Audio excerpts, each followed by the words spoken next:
Salut, j'espère que tu vas bien. Aujourd'hui, si tu suis les 5 points dont je vais parler dans cette vidéo, tu auras les outils nécessaires, utiles et indispensables pour atteindre tes objectifs et réaliser tes projets.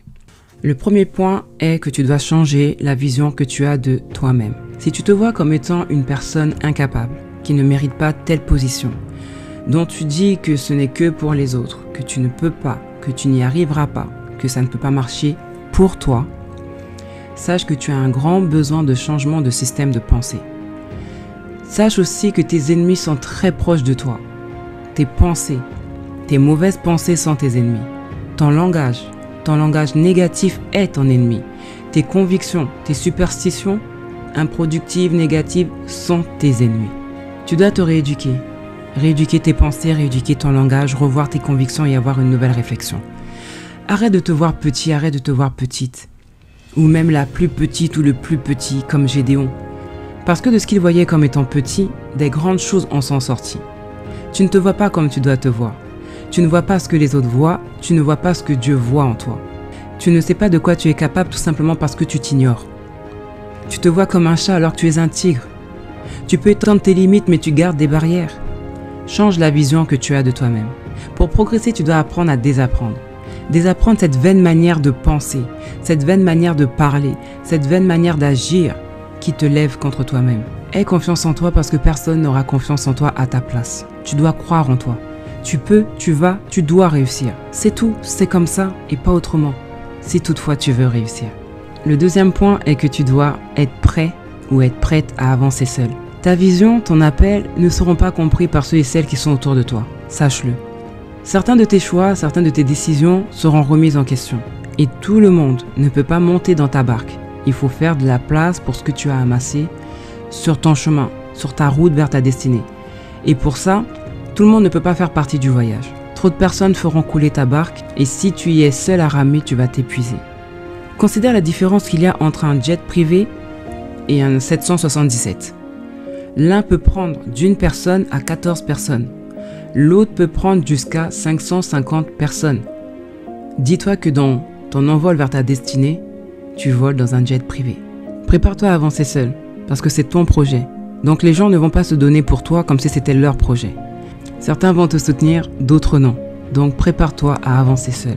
Marcher seul est difficile, mais c'est ce qui te rendra plus fort ou plus forte. C'est ce qui va te forger, ça va te forger un mental d'acier, un caractère, une posture. Et si tu es sûr d'arriver à destination, plus haut tu montes, plus belle sera la vue. Sois en paix avec toi-même et avance. Ne regarde pas les autres, ne regarde pas en arrière. Regarde-toi, regarde ta situation présente, regarde devant et avance. Développe-toi, investis en toi et concentre-toi sur tes projets. Les bonnes personnes viendront si elles doivent venir. Mais en attendant, c'est toi et toi.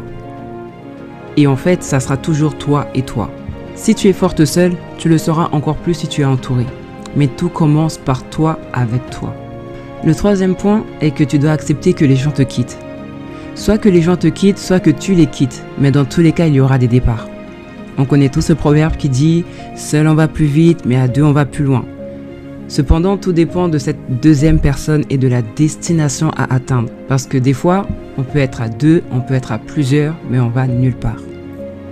Il faut savoir quitter les personnes qui t'empêchent d'accomplir tes projets de vie. Les personnes qui t'empêchent d'accomplir ta vision. Ces personnes qui ne t'aident pas à avancer, qui n'ont pas ce que tu veux, qui ne font pas ce que tu veux et qui ne sont pas où tu veux être.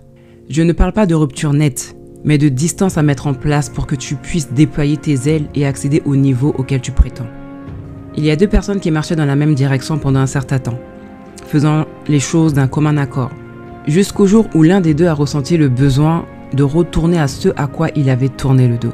Donc ça fait qu'ils ne pouvaient plus travailler ensemble, parce que leur vision, leurs objectifs n'étaient plus les mêmes. Paul a été à droite et Barnabas a été à gauche.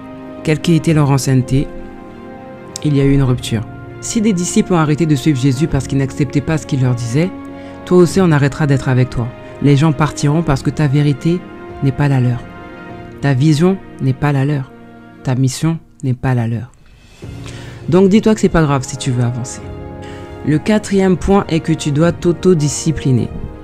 La discipline doit devenir ton mode de vie parce que c'est une affaire qui se gère à plein temps. Préfère payer le prix maintenant, souffrir maintenant et te réjouir plus tard. Plutôt que de te réjouir ici et maintenant, profiter aujourd'hui mais souffrir demain. Laisse la distraction, laisse le divertissement. Tu as un objectif à atteindre. Tu dois sortir de la médiocrité. Tu dois passer à un autre niveau. Tu dois gravir des échelons. Pour ça, tu dois utiliser ton temps intelligemment. L'occasion que tu as aujourd'hui pourrait ne même pas se répéter. Donc bats-toi pour ce que tu veux.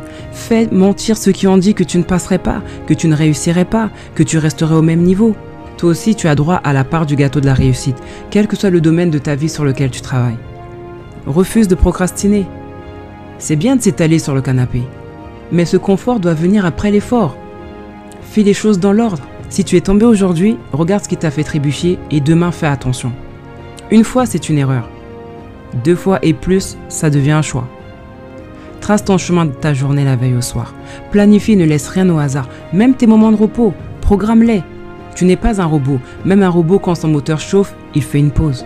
À combien plus forte raison ne devrais-tu pas en faire aussi? Refuse les propositions qui te seront faites et qui ne sont que distractions. Travaille sur ton caractère, travaille sur tes relations, travaille sur ta vie spirituelle.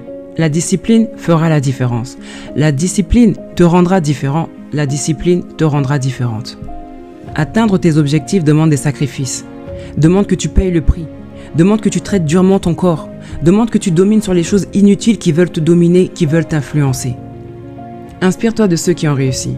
Inspire-toi de ceux qui ont ce que tu veux, qui ont le corps que tu veux, la relation que tu veux, les études que tu veux, les notes que tu veux, le travail que tu veux, la spiritualité que tu veux. Inspire-toi de ceux qui font ce que tu veux faire, de ceux qui sont où tu veux être et de ceux qui ont réussi. Si tu veux réussir. Il y a un temps pour tout. Et là, l'heure est au travail. L'heure est au travail sur soi, au travail sur tes projets, au travail sur tes relations. Le 5e point, c'est que tu te rappelles de ton identité, que tu te rappelles qui tu es. Tu es une merveilleuse créature créée à l'image du Créateur. En lui, il n'existe pas de médiocrité. Donc, il attend de toi que tu sois ce qu'il est, la tête, et que tu sois en haut. C'est pour ça qu'il t'a donné autant de capacités, de dons et de talents. Ne sois pas connu comme étant une personne paresseuse, qui ne va pas au bout des choses, défaitiste. C'est pas toi ça. Et si toutefois c'est toi, maintenant fais place au changement. Place au nouveau toi, place à la nouvelle toi. Deviens une personne appliquée, impliquée, investie, intègre, fidèle, déterminée à faire ce qui est bien, déterminée à surmonter le mal par le bien, disciplinée, courageuse et j'en passe. Comme ça, quand on dira « un tel a fait telle chose, c'était super » et qu'on réponde « ça c'est tout elle, ça c'est tout lui, je le reconnais bien là, je la reconnais bien là ». Qu'on t'identifie à ton bon comportement et que ton bon comportement permette qu'on t'identifie. La vie n'a pas son duplicata. Il ne tient qu'à toi d'en faire bon usage et de réussir en fonction de ton interprétation de la réussite. Tu n'es pas n'importe qui. Tu as autant de possibilités de réussite que toutes les personnes qui se sont donné les moyens et qui n'ont pas compté leurs heures. Tout s'acquiert au prix de l'effort. Il est l'heure de persévérer. Il est l'heure de faire des choix. Si tu veux entrer dans ta destinée, si tu veux réussir tes projets, si tu veux atteindre tes objectifs, il est l'heure de te lever. Il est l'heure de t'investir. Il est l'heure de mettre l'orgueil de côté. Il est l'heure de devenir la personne que tu veux être. J'aime un passage de la Bible qui dit de prier pour la paix de la ville dans laquelle les gens habitaient, parce que leur bonheur dépendait de la paix qu'il y avait dans la ville.